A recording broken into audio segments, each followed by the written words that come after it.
When it comes to the NBA Summer League, we often hear the same thing, that the Summer League really means nothing and that a lot of the players that we're watching that are doing well aren't going to be great NBA players, and the opposite is true as well, that a lot of the players that are playing poorly could develop into good NBA players or could even develop into NBA superstars. I'm talking about guys in the past like Steph Curry, LeBron James, Derrick Rose, and Tim Duncan. I've already done a video on those four guys. They all played very poorly in their first Summer League, and then of course all four of those players went on to become NBA MVPs. And so today, guys, that means we are going to be looking at four recent players who struggled in the Summer League and then almost immediately turned it around and became NBA All-Stars. So what's up, guys? Mike here, and yes, the face cams are back. For every single main channel video from now on, you are going to be seeing me at least in the intro. So all I have to say right now is that it is the summer, which means that the NBA is kind of dead right now. So I would appreciate it a lot if you would like this video right now for YouTube's algorithm, and make sure to subscribe and turn on post notifications so you never miss a video. Trust me, guys, when I say the 2 months that the NBA is not actually playing games is the hardest part of my job as an NBA YouTuber, but I'm out here still trying to put out quality content for you. So with that said, let's jump into today's video. Number 4, Trey Young. When Trey Young entered his first and only Summer League in 2018, people were ready to hate. The reason for this was that Trey was one of the most polarizing prospects, not only in the 2018 NBA draft, but also in recent memory. Because after averaging an absurd 27.4 points and 8.7 assists per game as a freshman at Oklahoma, Trey began to get some serious Steph Curry comparisons by his biggest fans and some Jimmer Fredette comparisons by those that didn't believe in him. So with this in mind, you have to think that Trey entered the 2018 Summer League with a chip on his shoulder, ready to prove people wrong, only that did not happen at all. And we'll get into the exact stats here in a second, but first, let's just talk about the way that Trey failed. Because sure, he did have plenty of shots that just didn't fall and were actually good looks, but the problem was, it was just clear that Trey was trying to do too much. Several times he took threes that made it seem like he was trying to show off his range for no reason, and that did not work, and neither did his drives to the basket, as Trey was not only blocked a crazy amount of times, but he also managed to get stripped on several drives. It is clear that when watching Trey here play against better athletes and with a faster pace to the game, Trey's game did not quite fit yet, and he was still trying to adjust to this new level of play, which is not a surprise for a point guard. This does happen a lot. As I mentioned in the intro, Steph Curry himself struggled tremendously in the Summer League, as despite averaging 17.4 points per game, Steph shot just 32.5% from the field and had many questioning if his abilities would be able to translate to the next level. Still though, I have to say that Trey Young's first 3 games were not only a cause for concern, they were alarming. As in game 1 against the Grizzlies, Trey shot 4 for 20, 1 for 11 from 3, and finished the night with 3 assists and 2 turnovers. Meanwhile, a guard by the name of Kobe Simmons, who was already out of the NBA, outplayed Trey and dropped 21 points while everyone began to question, was Trey cut out for this league? To be fair, it was only the first game of the Summer League, and in game 2, he would surely bounce back.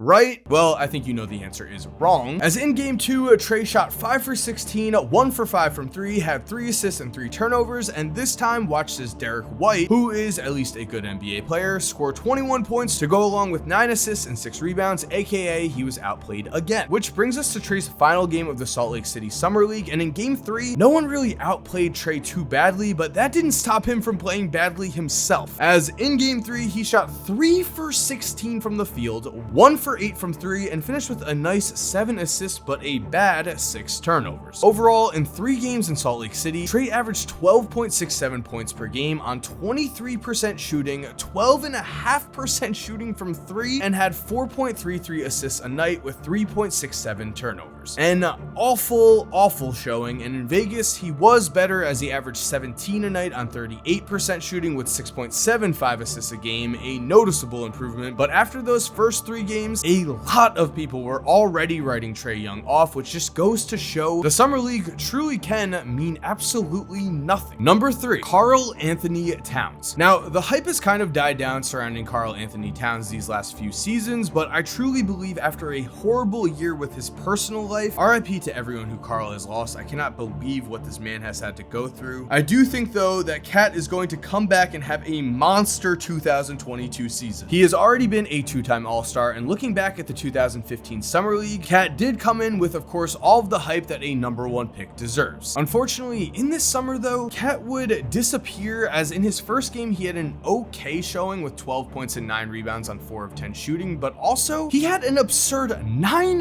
fouls, almost fouling out in his first Summer League game ever. Then in game 2 against the Bulls, Bobby Portis, the 22nd pick in the same draft, the 2015 draft, would completely outplay Cat as Bobby shot 9 for 14 while scoring 23 points, while Cat was held to a 4 of 11 performance with just 9 points. And nothing against Bobby Portis, I love Bobby Portis, he is a former Bull, but if you're the #1 pick, you can't be outplayed by another big man that badly, especially a man who was picked 22nd. This was certainly not a good sign, and neither was game 3 against the Jazz, as again, Cat had 9 fouls, which is just insane, and this time he shot 4 for 15 from the field, a horrible shooting night from a center. By the way, he also managed to have 5 turnovers. Cat's only good game came in game 4, where he did have 21 points and 10 rebounds against the Blazers, but then he finished off the Summer League with another just bad showing, as he had 7 fouls against the Cavs, shot 2 for 18, only had 9 points and 4 rebounds, and overall just did not look like a future great player, just did not look like the #1 pick. Combined in this one season in Summer League, Cat averaged 12.8 points and 7.2 rebounds a game on under 40% shooting, but then somehow in his rookie season, just a few months later, he averaged 18.3 points and 10.5 rebounds a game on 54% shooting against real NBA competition. An amazing leap that, if anything, tells us that playing as a big man in the Summer League can be very hard, because you have to rely on guards a lot, and a lot of those guards are looking to shoot first and earn a roster spot. Number 2, Brandon Ingram. When the 2018 Summer League rolled around, Brandon Ingram came in as a seasoned vet and just dominated his one and only game with 26 points and 3 steals on 9 of 17 shooting. At this point, headed into his second season, he was levels above everyone else, and he only played in 1 game. That's all he had to play in because he had nothing else to prove. Now, why did he play in the Summer League at all? Well, speaking of things to prove, I think that in Las Vegas, Ingram had to prove that he could put the ball in the basket. Because after a single year at Duke that saw him average 17.3 points per game, the Lakers took Brandon Ingram with the #2 pick in hopes that he would become a go-to scorer in the NBA. And since he has developed into a great scorer in the league, as he was named an All-Star in 2020, while also averaging 23.8 points per game in both 2020 and 2021, it's safe to say that Ingram has become a great scorer. However, during the 2017 Summer League, Brandon Ingram looked like a role player throughout his 5 games with the Lakers. To be fair, Ingram did start off decently well with a 5 of 9 shooting night against the Kings, as he dropped 12 points and 4 rebounds, but overall, we already saw that he was playing a passive game. Then came game 2, which was a nightmare, as matched up against Jeremy Grant, a player who did take a solid leap this year, but at the time would only average 5.5 points per game in the 2017 season. Ingram shot just 3 of 12 and did not look like any type of future star. In fact, the pre-draft worries that many teams had that he was too skinny and would not be able to match up against NBA athletes certainly began to be talked about a lot more. It didn't help that against the Warriors in his 3rd game, Brandon again struggled, as in 23 minutes, he did not make a single actual shot, going 0 for 5 from the field. Then came perhaps what I would say his biggest embarrassment of the summer, as again, Ingram was hyped as a scoring machine, and we've seen plenty of high-level college scorers come in and get buckets in their first Summer League, but not Brandon. He again shot poorly against the Cavs in game 4, as he was only 4 for 12 from the field, but more importantly, on the Cavs, no-name Jordan McRae absolutely embarrassed Ingram, as McRae played the part of a star, scoring 36 points on 12 of 22 shooting while leaving Ingram questioning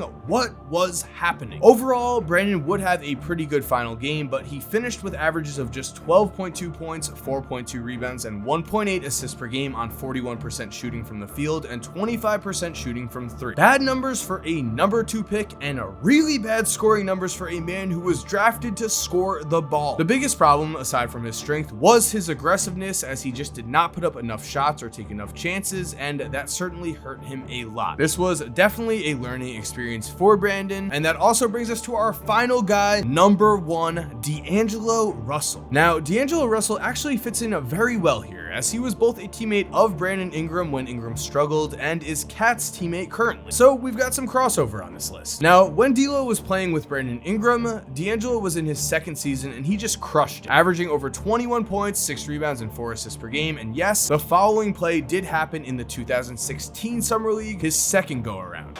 Russell for the win. Got it! Redemption, and the ice in his veins is still there.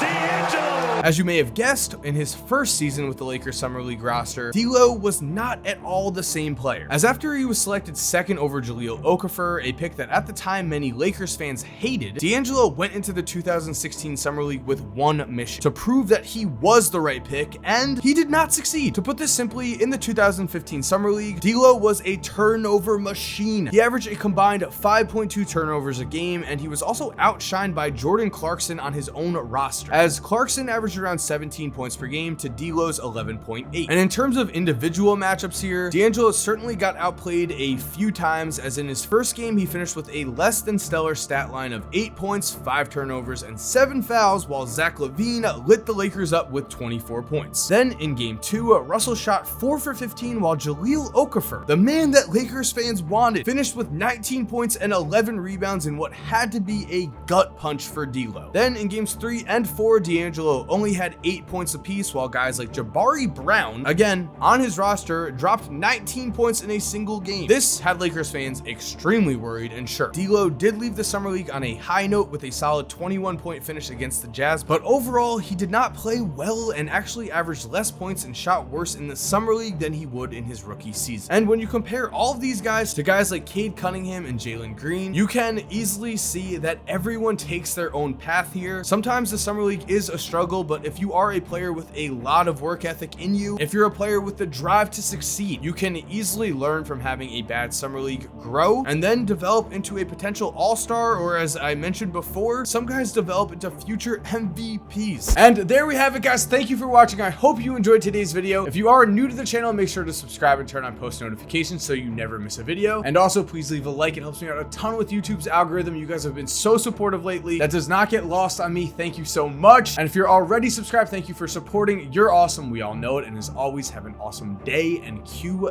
that music. If you're still here while the music is cued, here are 2 videos I think you are definitely going to enjoy. Make sure to click on one of them. Again, I know you're gonna love it. And other than that, have a great day and peace.